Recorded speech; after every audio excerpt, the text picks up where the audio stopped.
So நீங்கள் இந்த நிகழ்ச்சிகள் விஜய் அண்ணனோட நிகழ்ச்சிகள் இந்த ப்ரெஸ் மீட்லாம் பார்த்துருப்பீங்க.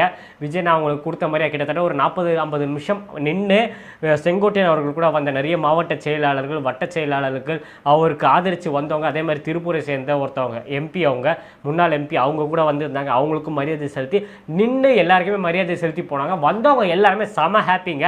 அடுத்த கட்டம் இன்னொரு வேற லெவலில் இருக்க போகுதுன்னு சொல்லி இந்த வீடியோ முடிச்சுக்கிறேன். நீங்கள் இந்த நிகழ்ச்சியை பற்றி என்ன நினைக்கிறீங்க? விஜய் அண்ணனோட அடுத்த கட்டம், அதாவது 2.0 வெர்ஷன் எப்படி இருக்கு? அதாவது கரூருக்கு அப்புறம் விஜய் அவர்களோட அரசியல் வாழ்க்கையை முடிஞ்சிச்சுன்னு சொல்லி இருக்கும்போது இப்போ அவர் வந்திருக்க ஒரு வெர்ஷன் பார்த்தீங்களா? இந்த லாஸ்ட்டாக காஞ்சிபுரத்தில் சொன்ன விஷயம் தான். நானும் பொறுமையாக வந்தேன், டீசெண்டாக வந்தேன், சாஃப்டாக வந்தேன், என்னை இந்த மாதிரி மாற்றிட்டீங்க, இனிமேல் டைரக்ட் உங்களுக்கு அட்டாக் தான் எல்லா விஷயத்திலையும் சொல்லி இப்போ வந்திருக்கிற அவரோட அந்த அவதாரம் இருக்குது தெரியுமா, வேற லெவலில் இருக்குது. ஸோ நான் ரொம்ப ஹாப்பியாக இருக்கேன் நேற்று நடந்த அந்த இணைப்பு விழாவை பார்த்துட்டு. நீங்கள் அதை பற்றி என்ன நினைக்கிறீங்கன்றதை கமெண்ட்டில் தெரியப்படுத்துங்க. அதே மாதிரி நிறைய பேர் என்னோட இன்ஸ்டாகிராம் ப்ரொஃபைல் கேட்டிருந்தீங்க. வில்லிவாக்கம் ஜே அஸ்வின் அதான் என்னோட இன்ஸ்டாகிராம் ப்ரொஃபைல்.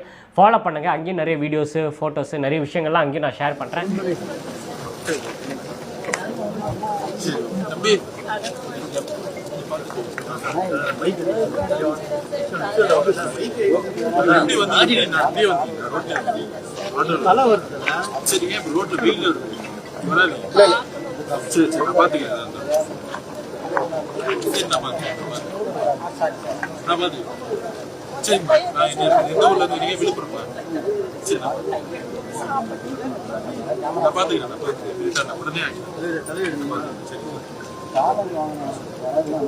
நீங்க இப்படி ரோட்ல இருக்காங்க, எனக்கு கஷ்டமா இருக்கு போறதுக்கு.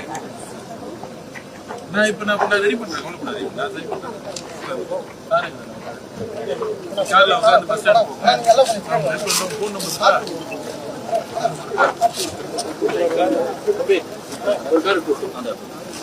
இந்த காரை ஃப்ரெண்ட்ல போக சொல்லு, என் காரை கொண்டு வர சொல்லு முன்னாடி. எந்த பஸ் ஸ்டாண்ட் வந்தீங்க? ரயில்வே ஸ்டேஷன் போடுமாப்ப? எந்த பஸ் ஸ்டாண்ட் போகும்? இல்லை எப்படி போகணும்? நீங்க பஸ்ல போகணுமா? கொஞ்சம் சரி.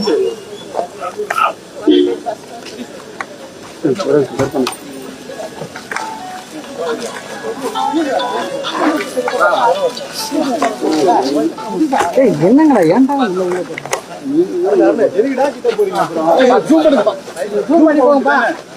அதான்